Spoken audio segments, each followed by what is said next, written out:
So welcome back, आप सभी का स्वागत है। This is lecture number 2 for engineering hydrology and जैसा कि मैंने बोला था इस लेक्चर में हम शुरू करेंगे वाटर बजट इक्वेशन। तो देखिए ये वो जो वाटर बजट इक्वेशन ये बड़ा ही एक सिंपल सा इक्वेशन है, वेरी सिंपल। और ये है क्या, तो देखिए इस इक्वेशन को लिख लीजिए। This equation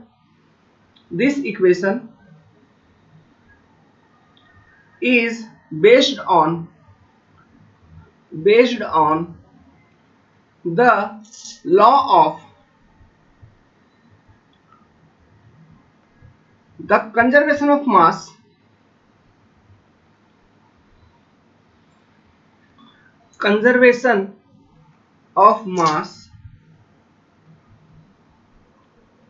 and it states that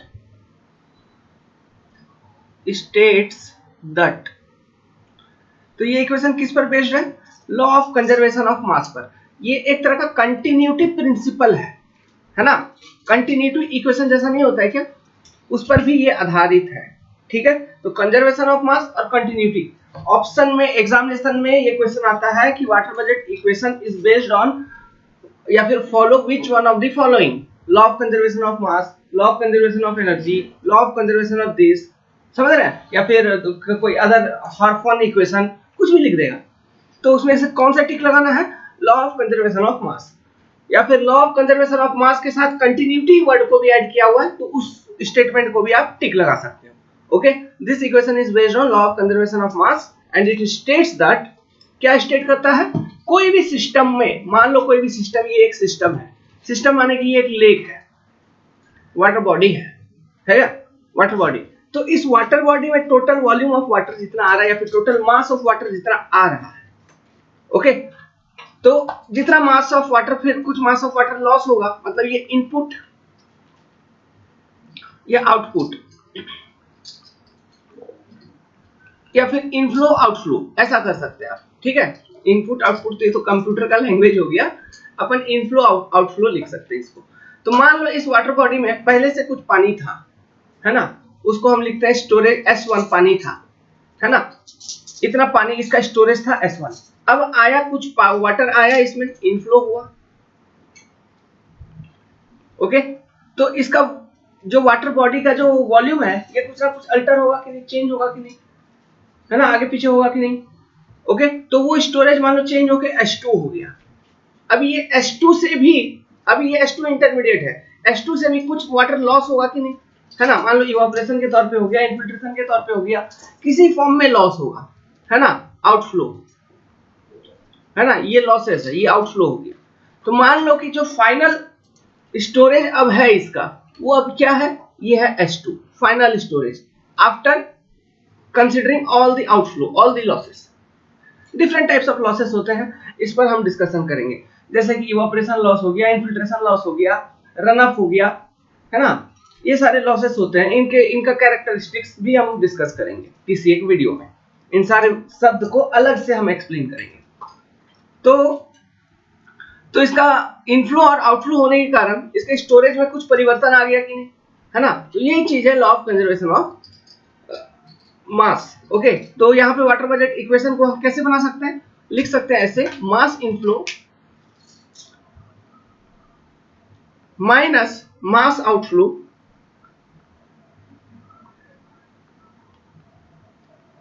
equal to, हम क्या लिख सकते हैं? H2 minus S1। और ये H2 माइनस S1 को हम कैसे रिप्रेजेंट कर सकते हैं? Delta S। और ये डेल्टा S क्या है? ये रिप्रेजेंट क्या कर रहा है? चेंज इन स्टोरेज की नहीं, चेंज इन स्टोरेज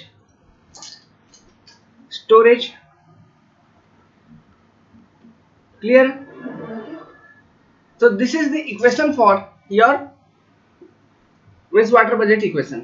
ओके, यही आपका वाटर बजट इक्वेशन क्या है? Mass inflow minus mass outflow equal to change in storage. बड़ा सिंपल सा फॉर्म है, आपको बस यही याद रखना है, यही फॉर्म याद रखना है।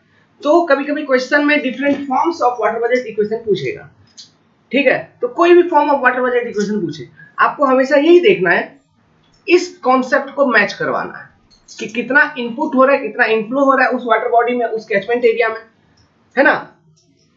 ओके, कितना इनफ्लो हो रहा है और वहां से कितना लॉसेस हो रहा है, कितना बाहर जा रहा है पानी, कहने का मतलब है ना।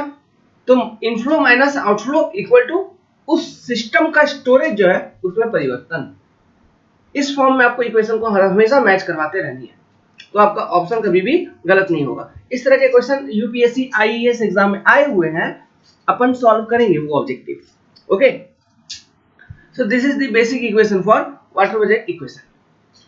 सो इस इक्वेशन को यूज करते हुए अब हम क्या करेंगे, जो कन्वेंशनल क्वेश्चन कुछ कुछ आए थे एग्जामिनेशन में उसको हम सॉल्व करेंगे। बस ये एक इक्वेशन से ही सॉल्व हो जाएगा और ज्यादा दिमाग लगाने की जरूरत नहीं है।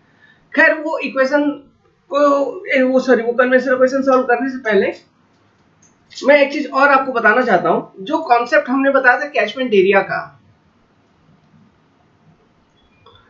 कैचमेंट एरिया का एक कॉन्सेप्ट हमने बताया था।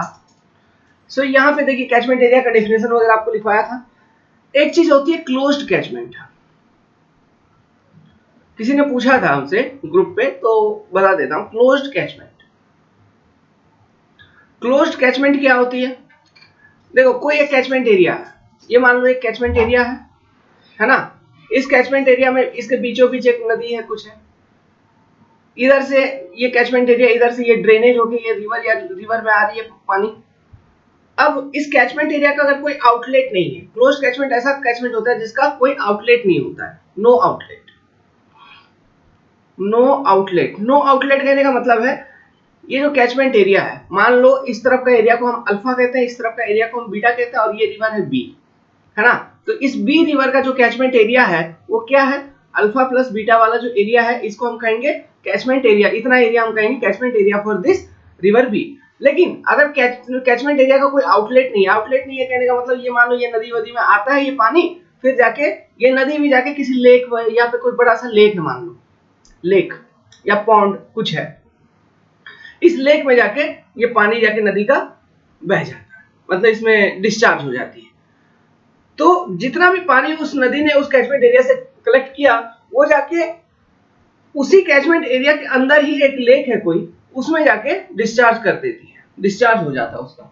समझ में आ रहा है? और वहां से वो पानी बाहर नहीं जाती है, वहां से कहाँ जाती है, अंडरग्राउंड चली जाती होगी इन्फिल्ट्रेशन के माध्यम से, है ना। अंडरग्राउंड ही जाती है, ऑब्वियसली अंडरग्राउंड जाती है और कहीं नहीं जाती है।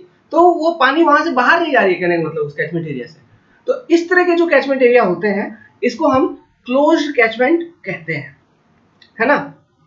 ओके, सो ये पॉन्ड हो सकता है या फिर सिंक हो सकता है, लेक हो सकता है, कुछ भी हो सकता है, वहां पे सारा पानी जाके कलेक्ट हो जाता है उस कैचमेंट एरिया पर और उस कैचमेंट एरिया से बाहर नहीं जाता है और पानी जो है अंडरग्राउंड चला जाता है।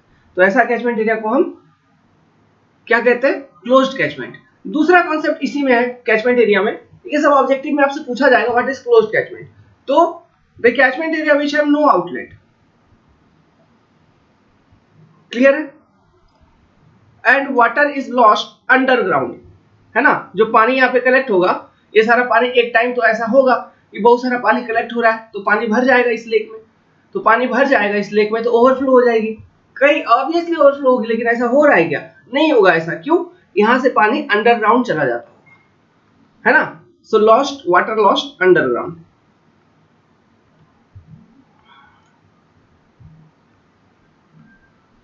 समझ गए? इस तरह का जो कैचमेंट है इसको हम क्लोज्ड कैचमेंट कहेंगे। नाउ दूसरा कॉन्सेप्ट है कैचमेंट लीकेज।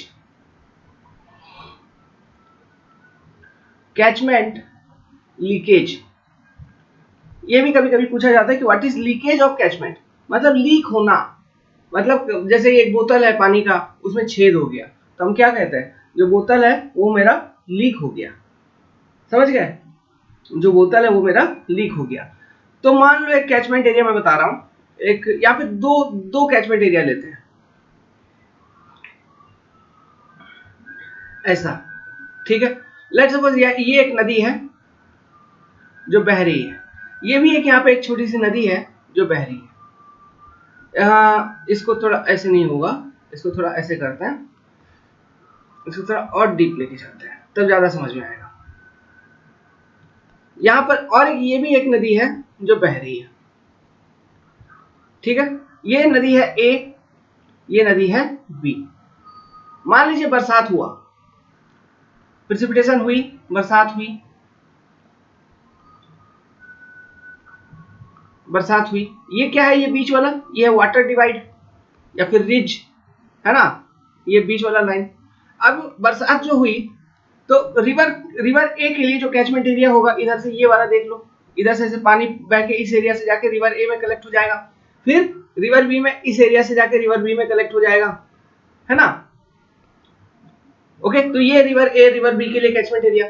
अब मान लो रिवर ए से, ओके, रिवर ए से अंडरग्राउंड पानी जा रहा है। वेल, उससे पहले एक चीज और मान लीजिए, नहीं ऐसे ऐसे ऐसे सुनिए, रिवर ए से सीपेज हो रहा है, पानी अंडरग्राउंड जा रहा है, ओके, रिवर ए से इसके सरफेस से। अब ऐसे अगर सीपेज हो रहा है तो ये अंडरग्राउंड चला जाता, ऐसे नीचे और जमीन के अंदर चला जाता, बहुत अंदर चला जाता, है ना। लेकिन ऐसा नहीं हो रहा है, यहाँ पे एक क्या है, नीचे एक ऐसा लेयर है जो कि इम्परमिएबल है, मतलब इस लेयर के तहत, इस लेयर के थ्रू आपका वाटर परमिएबल नहीं है, मतलब इस लेयर के थ्रू आपका पानी पास नहीं कर सकता, है ना। ऐसा एक लेयर है, जैसे कि रॉक सरफेस हो सकता है, इम्परमिएबल परमिएबल सरफेस है, ओके, सरफेस। तो अब देखिए, अब जो पानी यहाँ पे रिवर ए से सीपेज हो रहा है, अंदर जो इन्फिल्ट्रेट हो रहा है, अब ये पानी क्या होगा, ये पानी धीरे धीरे धीरे धीरे अंडरग्राउंड फ्लो होना शुरू होगी, जिसको हम सब सरफेस फ्लो कहते हैं। क्या कहते हैं, सब सरफेस फ्लो। अब ये पानी फ्लो हो रही है, फ्लो हो रही है, और यहाँ इस नदी में जाके ये पानी मिल रहा है। तो इसका मतलब क्या हुआ कि रिवर ए का जो पानी है वो जाके रिवर बी में मिल रहा है, और रिवर ए में पानी कहां से आया, उसके कैचमेंट एरिया से। तो रिवर ए का जो कैचमेंट एरिया है, वहां से जो पानी आया वो पानी इन्फिल्ट्रेट हो गई, फिर सब सरफेस फ्लो हुआ, फिर जाके वो रिवर बी में चला गया, और रिवर बी का कैचमेंट एरिया कोई दूसरा है, तो हम क्या कहेंगे कि कैचमेंट ए लीक हो गया। समझ गए, there is leakage in catchment A, okay. तो ये टोपोग्राफिक कंडीशंस के लिए होते हैं, ये इम्परमेबल सरफेस होना चाहिए, तभी ये चीज पॉसिबल है, समझ रहे हैं। और यहाँ पे पोरोसिटी थोड़ा अधिक होना चाहिए, इन्फिल्ट्रेशन थोड़ा ज्यादा होना चाहिए, सब सरफेस फ्लो होना चाहिए। अब सरफेस फ्लो कब होगा, जब हेड डिफरेंसेस होगी। आप तो जानते हैं, फ्लूइड मैकेनिक्स में पढ़े हैं, जब भी फ्लो होगा तो वहां पे हेड डिफरेंस होना चाहिए। High head to low head में हमेशा वाटर आपका फ्लो करता है ना। तो जो रिवर ए है उसका हेड ऊंचा होना चाहिए as comparison to river B. मतलब कहने का मतलब है, रिवर ए में जो वाटर लेवल है, यहाँ पे थोड़ा मैं ऐसे एक सेम लेवल पे दिखा दिया हूं, यहाँ होना चाहिए कम से कम, ऐसे मान लो। तो यहाँ पे देखिए हेड डिफरेंस भी आपको दिख रहा है ना, डेल्टा डेल्टा एच मान लो, ये हेड डिफरेंस है। ये मान लो डेटा में, ये इम्परमेबल सरफेस को, इसको डेटा मान लो, तो यहाँ पे एक हेड डिफरेंस है, तो ऑब्वियसली रिवर ए से रिवर बी में फ्लो होगा। सो this is the concept of catchment leakage. Clear है, ओके। और ये क्या है, नीचे से जो पानी बहती है, इसको हम क्या कहते हैं, इसको हम कहते हैं सब सरफेस फ्लो, सब सरफेस फ्लो, क्योंकि ये जमीन के अंदर से जा रही है। ज्यादा थ्योरी व्योरी देखने की जरूरत नहीं है, डायग्राम आपने देखा, इसको बनाया, इसको समझ लिया। अब एग्जाम में क्वेश्चन पूछेगा तो आपको बना देना है, ओके। तो ये जो आप एग्जाम में कैसे क्वेश्चन पूछ सकता है कि कैचमेंट लीकेज क्यों होता है। कैचमेंट लीकेज जनरली होता है सब सरफेस वाटर के कारण। जब किसी एक कैचमेंट से दूसरा कैचमेंट में सब सरफेस फ्लो हो जाता है तो कैचमेंट लीकेज होता है, हम ऐसा कह सकते हैं, है ना, ओके।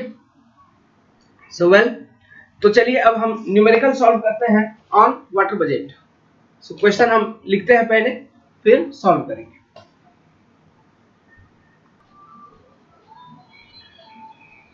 सो देखिए क्वेश्चन पढ़िए, एक बड़ा ही सिंपल सा क्वेश्चन है, और ये क्वेश्चन बहुत ही कॉन्सेप्चुअल क्वेश्चन है, जो कि आपको पूरा वाटर बजट इक्वेशन को समझा देगा।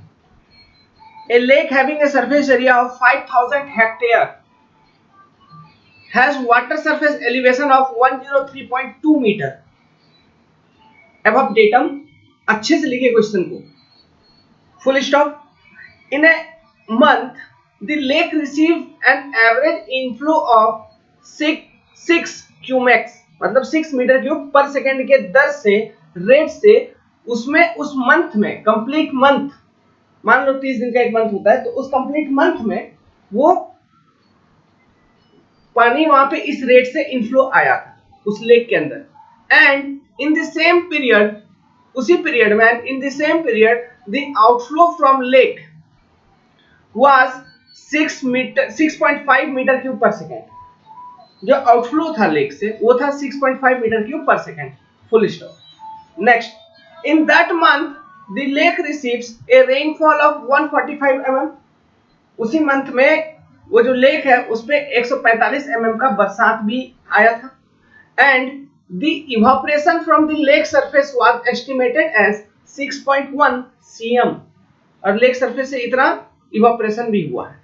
तो using the water budget equation of the lake, find the water surface elevation of the lake at the end of this month। अब देखिए ये क्वेश्चन इतना ही दिया गया था, लेकिन ये क्वेश्चन जो है इसका जो आंसर है डिफरेंट स्टूडेंट के दिमाग में डिफरेंट टाइप से आ सकता है।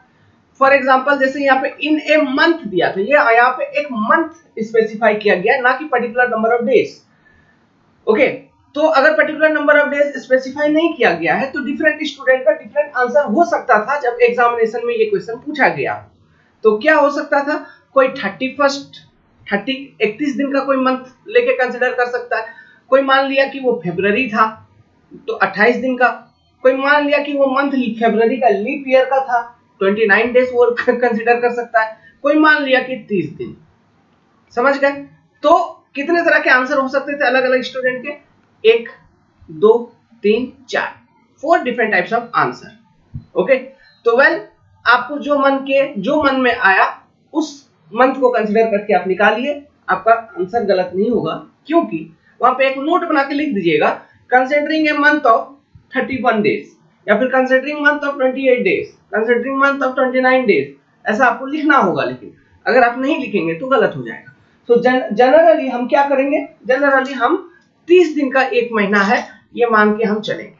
ओके, तो हम जो सॉल्व करेंगे क्वेश्चन को ये 30 डेज के बेसिस पे सॉल्व करेंगे। तो लेक का जो सरफेस एरिया है वो कितना था, 5000 हेक्टेयर, ये था आपका सरफेस एरिया ऑफ लेक। तो अच्छा, हेक्टेयर को मीटर स्क्वायर में कन्वर्सन आपको पता है वो क्या होता है, ध्यान रखिए बहुत काम आने वाली है। 1 hectare equal to 10⁴ metre square. ठीक है, तो ये area surface area of lake कितना हो जाएगा, 5000 इंटू 10⁴ मीटर स्क्वायर। क्लियर है? अब देखो वाटर बजट इक्वेशन यहाँ पे कैसे अप्लाई करेंगे। तो ये मान लीजिए कोई डेटम है, डेटम, और यहाँ पे लेक है। बड़ा सिंपल सा क्वेश्चन है, आप लोग तुरंत सॉल्व कर लोगे, ये तो हम समझाने के लिए थोड़ा टाइम लगा है। ओके, ये लेक है, तो लेक का ये मान लो वाटर लेवल था, और वाटर लेवल कितना दिया गया था लेक में, 103.2, 103.2। इस लेवल पे आपका ये कितना था, 103.2 मीटर, है ना। तो this was the water level in the lake. अब इस लेक में कुछ इनफ्लो आई, मतलब पानी आई, और कुछ पानी गई। तो कितना कितना पानी आया, कितना कितना पानी गया। तो जो इनफ्लो था वो किसका था, इनफ्लो को मैं लिखता हूं आई से, और आउटफ्लो को मैं लिखूंगा ओ से। तो जो इनफ्लो आया था वो क्या क्या था, वो था 6 मीटर क्यूब प्रति सेकंड के दर से उस कंप्लीट मंथ में डिस्चार्ज कॉन्टिन्यूअसली आई थी, प्लस 145 mm की बरसात भी हुई थी। और आउटफ्लो जो था वो क्या था, 6.5 मीटर क्यूब प्रति सेकंड के दर से आउटफ्लो हुआ था, प्लस 6.1 सेंटीमीटर का ओके एक इवापोरेशन लॉस भी हुआ था। तो this was the inflow and this was the outflow. तो अब हमको क्या करना है, तो इन सब को मीटर के फॉर्म में कन्वर्ट करना है, और प्लस माइनस करके हमको आंसर बता देनी है। कैसे, देखिए, तो इनफ्लो को पहले इसका कन्वर्सन कर लीजिए। तो इनफ्लो आई क्या है, 6 metre cube per second, 6 metre cube per second. तो इसको वॉल्यूम, तो इसको हम पहले एरिया से मल्टीप्लाई कर देंगे, sorry metre cube per second, तो एरिया से डिवाइड करेंगे तब आपका मीटर में आ जाएगा। वेल, एरिया से हम डिवाइड कर देंगे। एरिया कितना था मेरा, 5000 इंटू 10⁻⁶ 4 मीटर स्क्वायर, है ना, या मीटर क्यूब था ऑलरेडी। एक मिनट, ये हो गया आपका मीटर स्क्वायर और यहां से पहले मीटर क्यूब था और ये सेकेंड।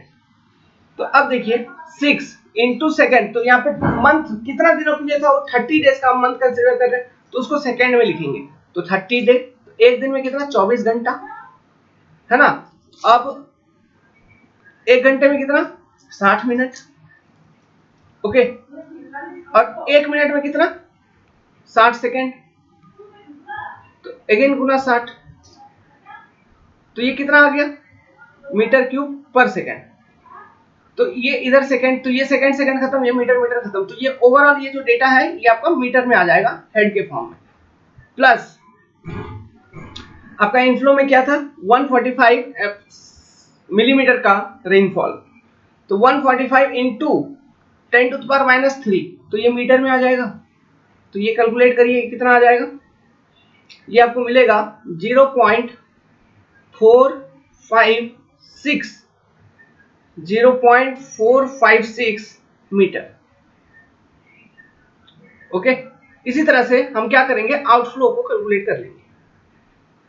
तो आउटफ्लो इक्वल टू, तो इसको पहले मंथली कन्वर्ट करिए, 6.5 into 30 into 24 into 60 into 60 divided by 5000 into 10⁻4 plus 6.1 into 10⁻⁻2।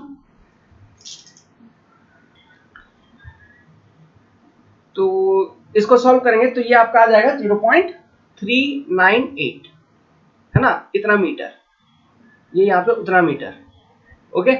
तो अब आपको आंसर क्या बताना है कि अब वाटर सरफेस एलिवेशन क्या होगा। तो वाटर सरफेस एलिवेशन क्या होगा, अच्छा यहाँ पे देखिए एक डेटा आपको जो मिला, इनफ्लो कितना आ रहा है टोटल उस महीने में, उस लेक में 0.456 और आउटफ्लो कितना आ रहा है 0.398। इसका मतलब क्या हुआ, इसको देखते हुए आप ये बता सकते हैं कि टोटल इनफ्लो जो आया उस कंप्लीट मंथ में इज ग्रेटर देन आउटफ्लो की नहीं। तो इनफ्लो यदि आउटफ्लो से ग्रेटर है तो वाटर सरफेस एलिवेशन का जो हाइट है डेटम से वो इंक्रीज होगा ना डिक्रीज होगा, इंक्रीज होगा, क्लियर है। तो आपका जो अब डेटम का हाइट हो जाए, मतलब जो वाटर सरफेस एलिवेशन होगा, न्यू वाटर सरफेस एलिवेशन, वो क्या होगा, old water surface elevation, okay. यहाँ देखिए new water surface elevation, water surface elevation equal to old water surface elevation, वो कितना था 103.2 मीटर। इसमें इनफ्लो कितना 0.456, ये प्लस में हो जाएगा, माइनस आउटफ्लो 0.398, तो ये कितना आ गया, एक मिनट, 103.2 प्लस 0.456 माइनस 0.398, तो आपका जो आंसर आ गया वो क्या आ गया, 103.258 मीटर एबव डेटम, ओके। तो ये 10 मार्क के क्वेश्चन थे, कितना मार्क्स थे, 10 मार्क, वेरी सिंपल क्वेश्चन। इसी तरह के इजी क्वेश्चंस आते हैं based on water budget equation, and water budget equation is based on what, water budget equation is based on law of conservation of energy, sorry law of conservation of मास। जैसे मैंने अभी गलती से बोल दिया energy, तो आप लोग भी एनर्जी ध्यान में रखते, है ना। तो law of conservation of mass, energy energy नहीं, okay, mass. Well, so this question is solve. अब हम और कुछ क्वेश्चन सॉल्व करेंगे जो इस कॉन्सेप्ट पर बेस्ड एग्जामिनेशन में पूछे गए थे,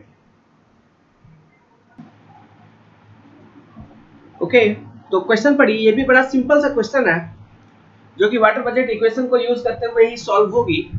ए small catchment area 150 hectare receive a rainfall of 10.5 cm in 90 minutes. कहता है 90 मिनट मतलब कितना हुआ, लगभग 1.5 घंटा हुआ कि नहीं। 1.5 आवर में ये 10.5 cm का रेनफॉल रिसीव करता है, मतलब ये क्या हो गया, इनफ्लो हो गया कि नहीं। एक बरसात के कारण, due to a stream at the outlet of the catchment, catchment के आउटलेट पर द स्ट्रीम, एक नदी है, ये मान लो कैचमेंट है, ठीक है, इसका आउटलेट पे एक नदी है कोई, stream draining the catchment was dry, वो पहले सूखा हुआ था, बिफोर द स्ट्रीम, है ना, बरसात होने से पहले वो नदी में कोई पानी नहीं थी, वो स्ट्रीम में किसी भी तरह का पानी नहीं था, वो सूखा हुआ था, ओके। लेकिन जैसे ही बरसात हुई फिर उस स्ट्रीम में रन अप शुरू हुआ, मतलब उस स्ट्रीम में पानी आना शुरू हुआ और वो पानी बहने लगा, समझ गए। और वो जो बहाव था वो लगभग करीबन 10 घंटे तक चला, ओके। यहाँ पढ़िए, and experienced A run up lasting for 10 hours with an average discharge of, और 10 आवर तक जो ये रन अप चली, इसका जो डिस्चार्ज का रेट था ये था 1.5 मीटर क्यूब प्रति सेकेंड के हिसाब से 10 घंटे तक इसमें रन अप हुई। The stream was again dry after the run up event, जैसे 10 घंटा हुआ ये रन अप इतना तक लास्टिंग हुआ, फिर स्ट्रीम अपने आप सूख गया, वो ड्राई हो गया, ठीक है।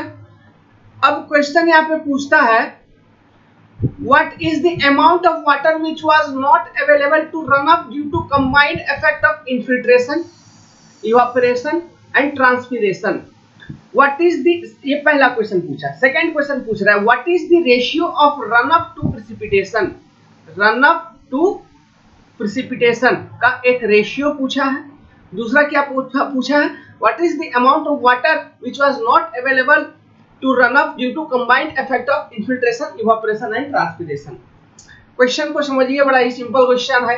कैचमेंट एरिया, इसमें प्रेसिपिटेशन हुई 1.5 घंटे के लिए, यहाँ पे कोई स्ट्रीम थी, तो ये प्रेसिपिटेशन जो हुई तो इसके कारण इधर से, इस एरिया से, यहाँ से, वहां से, सब जगह से पानी बह के इस स्ट्रीम में फ्लो होना शुरू हुई। अब इसका जो डिस्चार्ज है वो है 1.5 मीटर क्यूब प्रति सेकेंड, और इस स्ट्रीम में जो डिस्चार्ज हुई करीबन 10 घंटे तक इसमें बहाव चली है, और बरसात जो हुई है वो करीबन 1.5 घंटे तक हुई है, ठीक है। और टोटल कितना सीएम रिसीव हुआ है, वो टोटल रिसीव हुआ है 10.5 सीएम का, है ना, इतना सीएम रिसीव हुआ 90 मिनट्स के अंदर। अब क्वेश्चन, पहला जो क्वेश्चन पूछा वो ये पूछा कि कितना पानी रन ऑफ के लिए अवेलेबल नहीं था, कितना पानी रन ऑफ के लिए अवेलेबल नहीं था। तो प्रेसिपिटेशन जितना हुआ उससे जितना रन ऑफ हुआ 10 घंटे में माइनस कर देंगे तो उतना पानी रन ऑफ के लिए अवेलेबल नहीं था।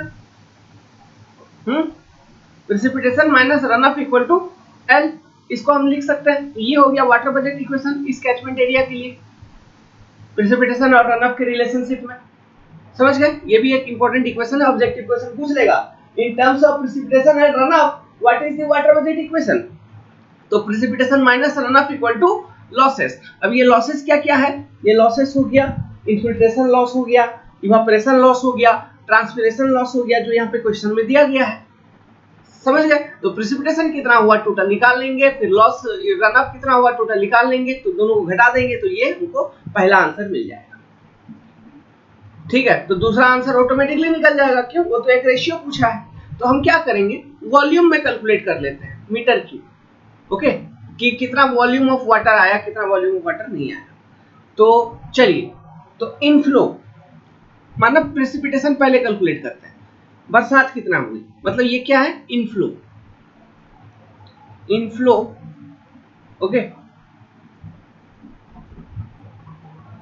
तो इनफ्लो कैसे कैलकुलेट करेंगे, देखिए इसका एरिया गिवन है, catchment area, okay, catchment area given है, precipitation total depth of precipitation given है ना।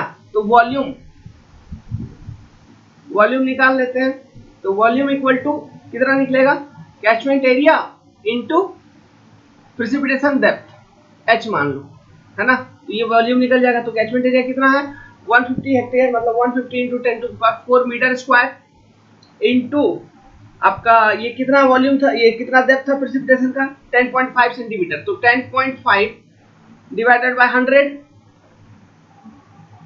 ये कितना निकल जाएगा, 157,500 मीटर क्यूब, है ना। तो इतना प्रेसिपिटेशन हुआ, इतना बरसात हुई उस 1.5 घंटे के दौरान। अब रन